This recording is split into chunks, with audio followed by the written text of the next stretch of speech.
Hello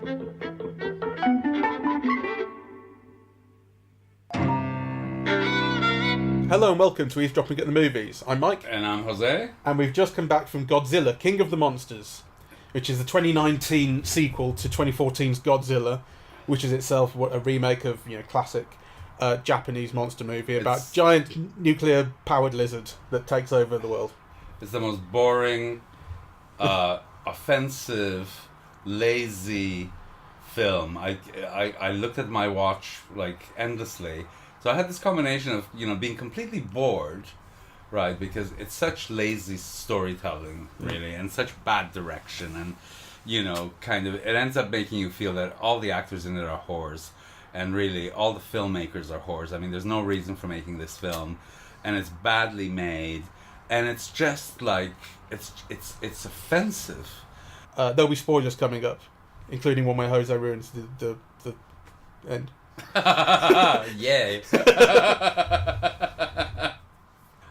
So kind of basically what you have is this broken family, and the mother unleashes, all of these monsters, which they know is going to cause all this destruction and kill millions of people.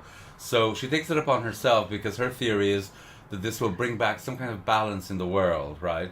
And then so she destroys a million families and millions of people, and then you're expected to have feelings for her being reunited with her own family, and you just think, fuck off. Yeah, well, right? It's so immoral and stupid. The moment that I pointed out to you, which I think might be slightly animating some of this hatred, some of this offence that you've taken, is the bit where they track one of the monsters, or one of the things that's about to happen, to an island off Mexico. Yes. I don't know if I didn't recognise the island. I don't know if it's made up, whatever. But the point is there's this choice that Vera Farmiga's character, the mother, has, which is do I awaken this thing and continue my plan to bring all these things back, and kill all these people who are currently evacuating, or do I wait? And there doesn't seem to be any downside to waiting, as far as I can tell. The film doesn't really set one up. She just goes ahead with it. And the thing is that I kind of leant over to you in the cinema and said, well, they're all Spanish or something, it doesn't matter. Yeah, that's the film's attitude. Yeah. Because then later on, when the kind of climactic fight with these four monsters happens, that's in Boston. And Boston is very conspicuously empty at this point. Yes. They are destroying the Red Sox stadium and what have you, but there's not a civilian in sight dying. You know what I mean? White people don't die in this. Yeah, well, millions or thousands at least that you see of anonymous Mexicans do. So the reason why I'm using the word whorish, and bear with me, because I have a whole theory about this. It's so interesting who gets represented and how in Hollywood cinema, right? Because entire races. I mean, look at the way that black people have historically been represented. Look at how the Japanese and the Chinese were represented in the 30s and 40s, kind of very racist terms. Other people were just excluded from representation altogether, right? Then the war comes in, the European market is wiped out, so all of a sudden lots of Latin Americans in 1940s, Hollywood pictures, because, they have a Lend-Lease policy, and they want to become friends with Latin America because of the war and create new markets in Latin America. So what was the Lend-Lease policy? Oh, maybe I'm getting it mixed up. Maybe Lend-Lease was with Europe. But anyway, there was a policy to bring kind of Latin American in contact with the United States, partly as an ally during World War II, partly to build markets in a new area that had been lost in Europe because of the war. Okay. Right? So you had stars like Rita Hayworth and Orson Welles and people like that traveling all over Latin America for goodwill trips and so on. Yeah. And then you have a whole bunch of musicals with Carmen Miranda and you all of a sudden you have a whole bunch of Latin American stars that appear in Hollywood cinema that had not appeared in the 1930s. Okay. Right? And then kind of in the 1950s, you have a lot of Europeans, and European settings in Hollywood cinema. Why? Because they have money that needs using in Europe, right? Yeah, so kind of this idea of representation being tied to money, right? In the 1980s, Sony buys Columbia Pictures. You have a lot of Japanese, people and settings. Lots of films begin to be set in Tokyo, and so on and so forth in the 1980s. And now you have this resurgence of China, right? You get kind of Chinese characters in a whole bunch of, films. Because the Chinese market is so important. It's so because important. they only let in a few films That's right. from Hollywood So a year. it's only if you've got dough, right, that you get representation Yeah. in a particular kind of representation, right? So obviously Mexicans kind of don't matter, so you kill them all off in films, or kind of you make them villains, or Nazis during World War II, right? They get represented, but they get represented in particular ways. So, and now I think in this film what you see is precisely that. So obviously you have to have Japanese people, right? Because of the nature of Godzilla and who owns the copyright and all of that stuff. And then kind of the Mexicans don't matter. You can kill them all with impunity, right? That's the function of Ken Watanabe and Zhang Ziyi in this. Yeah. Who I think she's Chinese, but the film doesn't really make a distinction. It says, well, she's from that region, so she'll take up that part of the film. And they're the ones who talk about the history of the monsters and the ancient lore and blah blah blah. And Ken Watanabe is the one who is talking about the connection that we should have, and he's the one who sacrifices himself and makes a physical connection with Godzilla just before essentially committing suicide to bring Godzilla back with the nuke. This is like a grotesque film. I mean, so obviously, the original Godzilla was always read in relation, to Hiroshima and Nagasaki. The nuclear bomb and the effects of the nuclear bomb. And this one, in some sense, I suppose, has a kind of it tries to talk about the human effects on the globe. Yeah. Human caused climate change, but it turns that into sort of let's destroy everything. Yeah, so the film is it's not coherent in this sense, but it overall it's generally building on the idea that we are the problem and we need to fix things. But this film does, it says these titans, these giant monsters, of which you see 4 kind of clearly, and then you see a few others on TV screens and stuff. They are kind of guardians of the Earth, and they are part of the Earth's kind of destruction and regeneration cycles and blah blah blah. And Vera Farmiga's story is we need to let them do their thing and destroy and regenerate. Because you see that in their wake, she says, the kind of the radiation that they leave behind brings new life and blah blah blah. So it's very stupid. I actually say it is poor storytelling, but that's the idea. It's trying to relate what it's doing to modern global concerns. I know it's trying to do that, but it's just dumb. Yes. Right, and it's got terrible dialogue. You don't care what happens and to who, and I mean the only good bits, and they are good, is the monsters themselves. I love the way they looked. I love the way they moved. I'm glad you said that. Cause I agree. Yeah. So I said to you at one point, you said there was one funny line of dialogue that you liked. You said best bit of the film so far. As a way of saying the whole thing's been crap. And I said, well, actually, I think that the best thing so far has been the lighting. And you kind of laughed, but I really meant it. I love the way the lighting works. And actually, in particular, what I really like is how clear things are to see at night, which I think is really rare. And it's partly helped by the fact you're doing this with CGI, so you can kind of light things how you like. But even then, I think it's kind of rare. And this is done with the use of volumetric lighting and kind of smoke and dust to give things kind of halos and things.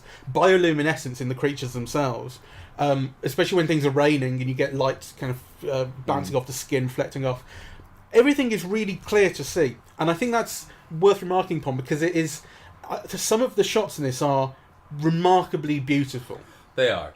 But to so little effect. Yeah. So, actually kudos to the designers, right, and the cinematographers and the lighting people and the CGI people because, the monsters look terrific. And some of the shots are, like you say, beautiful. They're genius. Beautifully composed. There's a repeated type of shot, which is a very small person, kind of very far away from the camera, and then even further away from them, a giant beast filling the screen as it kind of unfurls its wings and they light up. Mind you, I think, so those spectacular shots that are mostly CGI are often very beautiful and kind of poetic. Everything to do with people is chaotic and senseless, and you have... The compositions are terrible and purposeless. Yeah, I agree.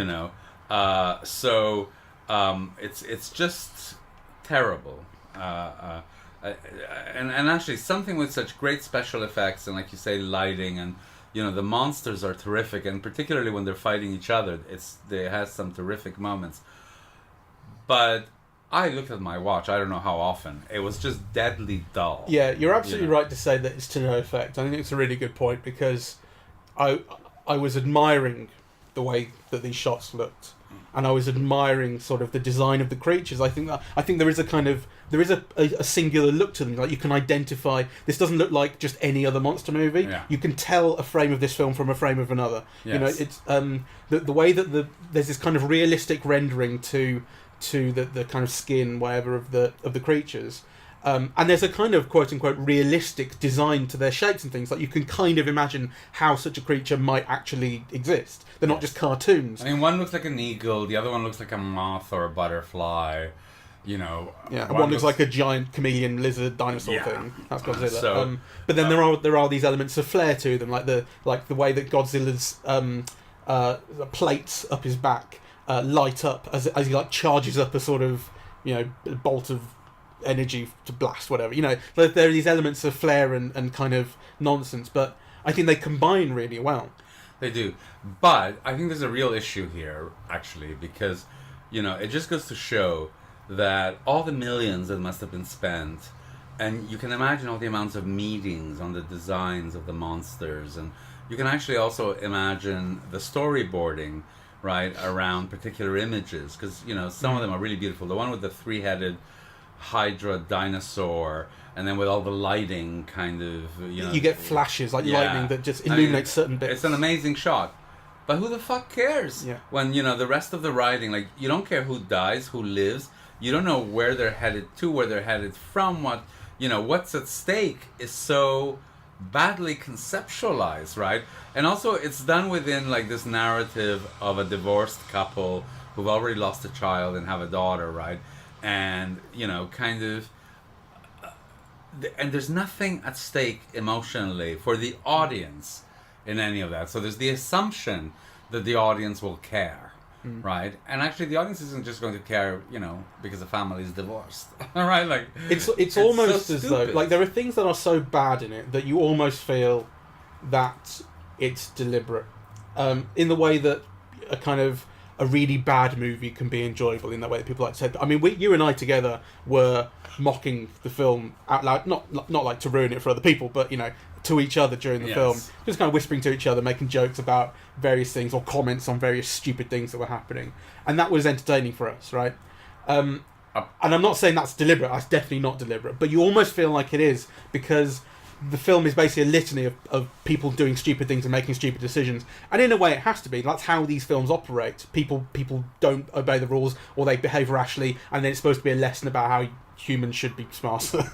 But you get to the point towards the end where they need to fix this device that allows them to communicate with the creatures, and they're doing it in the pouring rain, and they've got a soldering iron out, and you're going, this is in the middle of a war zone. It's just absolutely stupid.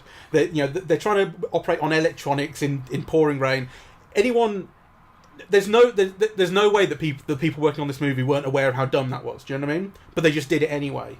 But I think it's worse than that, because, you see, there was no tension generated at all. So, you know, whilst they were doing that, there was a certainty, like, you know, you were told with confidence from her look and his look that this is not a problem to fix. They will do it. Right? I mean, the least you could have done is, will they finish on time? Will they do it as the monster approaching? Exactly. Nothing. Right? It's just stupid. Yes. Right? Like, it's very, very stupid. And it has that Game of Thrones problem that, like, when you got to the last couple of seasons of Game of Thrones, as we were saying in the podcast on that, how the world kind of shrank. The idea that this world was supposed to be huge no longer mattered anymore. And in this, it's like, they're in Antarctica. Let's go to Antarctica. Here we are. Yes. Let's go to Mexico. Here we are. Yeah. You know, they just jump around the world. You don't really know where anyone is or how they are in relation to each other. People's motivations are stupid and vague, and well, they're not that vague, but they're just dumb, and you don't really. But get listen, you know, like in Star Wars, for example, you jump from one galaxy to another, right? But you're also given a sense that, you know, you need to move from A to Z in order to get to the ship on time to, you know, kind of blast off or something. Yeah, and actually getting from here to there, you get a sense of, this is the distance. Will they do it? Won't they do it? Will they make it? Right? There's nothing like that here at all. No. I mean, you know, there's that whole scene where they go up the elevators. And, okay, what's at stake? Will they make it? What happens if they go up? You know, he decides to go down. You know, things are kind of falling all over. you don't have a sense of what they need to do or how much time they have left to get up. Yeah. I mean, it's filmmaking of the worst kind, really. Yeah. The only thing that's clear in that sense is the scene. There are a couple of things where you've got the Vera Farmiga deciding whether to blow up a bit of Mexico or not is one. There's no tension there, but what's at stake is clear. And there's the thing about Ken Watanabe sacrificing himself to resurrect Godzilla. That again is clear, and I think that's probably the best scene in the film for that reason. I think it works well. I thought it was banal in the extreme. I mean, I know that it was set up so that you would feel certain things, but actually you don't, or I didn't. No, I didn't really feel, but I got what was going on. I'd sympathise and but this is like Crumbs. You were beginning to be grateful because actually we understood what was at stake, because the rest of the film has nothing at stake for anybody. And really, as beautiful as the monsters are, and we talked about some of those shots, it's not worth going to the movies for. It's like, I think it's the worst film I've seen in a long time. I mean, you get when the film comes out on Blu-ray and Ultra HD and what have you, some screenshots from it will make beautiful desktop backgrounds. Yes, be fantastic to look at. But that's the value in the film. This is a film that if it appears on broadcast television and it's playing, I'd switch the channel. Yeah. So, forget about it. Do you remember the previous one, the 2014 one? Vaguely, yes. Because part of the criticism of that was nothing happened, really. They spent a long time... there's this thing in cinema... It's one of these things that people like to say about cinema without really thinking that, it's better if you don't see the monsters, but the more you wait and stuff, the tension builds. It's the Jaws theory, because Jaws... The monster looked rubbish, so they hid it for a long time, and it was like, they build the tension. Without realising that it's not just hiding the monster that does that, it's making a good film that builds it up that does that. Godzilla had that problem where... obviously they could have shown it as much as they liked. They had a big budget and they could have, but they waited and waited and waited, and then showed you a glimpse of a foot after about 45 minutes. And I vaguely remember that. Whereas this film, straight in, they went, forget all that. This time, monsters all the way through, all the time. Yeah, but and the effect is even worse. I mean, monsters in themselves are neither an attraction nor a distraction. I mean, everything revolves around the story. Right, and in what the story sets out to do, and how it's set up, and the world that it builds, and the relationships, and the people that it kind of puts in them, So this has nothing except, monsters, right? So it's a complete waste of everybody's time, and actually, I think really offensive. It fits, to me, it fits into this pattern, of a kind of a barbarism of American culture, where there's no regard for people or indeed property, right? So that, you can just destroy entire cities and planets and worlds, and then somehow you're expected to care for a few people without being given any reason to do so, right? It's not like that the people who remain will be the carriers of the seeds for mankind's future. Nothing, you're just expected to care for them because they're the protagonists of the story, and you just don't. It's really lazy, offensive filmmaking with a view of the world that is authoritarian in the extreme, right? I mean, this Vera Farmiga character, did the filmmakers not understand that it's morally reprehensible for someone to take it upon themselves to kind of kill millions of people, just to live out a theory that they have? I mean, that is Nazism at its worst. That view of the world. I mean, it's completely self-reflexive. They have never given this kind of thing a thought, that there's something wrong with that, or with people who think that way. Yeah, because the film ends up not having anything to say about that in particular. It kind of brings the family back together. But as to her theory on, this is what the world needs, the film doesn't have any. The film doesn't say, no, actually, she might have been wrong about this. No. Maybe she needs to blah blah blah change her opinion. Actually, the film really convinces you that most of these people need to fucking die because they're so annoying and horrible. And I really want to see the monsters destroy them all. I really wanted to see her die, and I but actually the film, even as the film does kill her off at the end, spoilers, but even as it does so, it's expecting you to have sympathy for someone who's just killed dozens of millions of people. Yeah. Like, it's just, who are these people who make a film without thinking about these things? Americans. It doesn't matter. It doesn't matter because they were Spanish or something.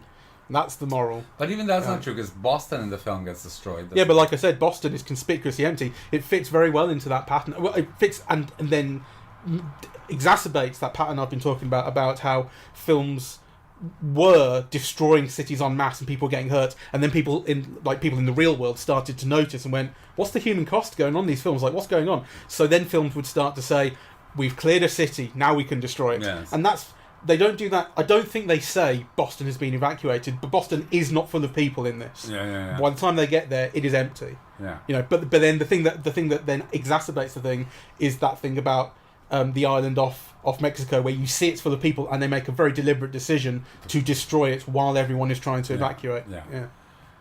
Anyway, disgusting film, disgusting and dull, but very pretty. So wait for the screenshot. You know, get some nice screenshots because it looks some lovely CGI bits. Yeah, nice bits of visual design, but just... I'd be happy never to see it again. Well, you don't have to. I won't. Because we live in a free country. It'll make its money. It's cost up to $200 million to make, and it's made $180 million so far. It'll make good money. I mean, the first one, despite the fact it got a bit of a damp reception critically, cost $160 million and made $530. So it made its money. So it made its money, and I suppose in a sense, I was surprised that they made a sequel at all because the first one went down so terribly. But I mean, you look at the money, and Godzilla is a property that's been making money for 50 years. Yes, people love the Godzilla films, but let me tell you, this is a bad one. This is really bad and really offensive. You know, it's a morally an offensive film. Mm. Speaking as a white guy, I didn't mind.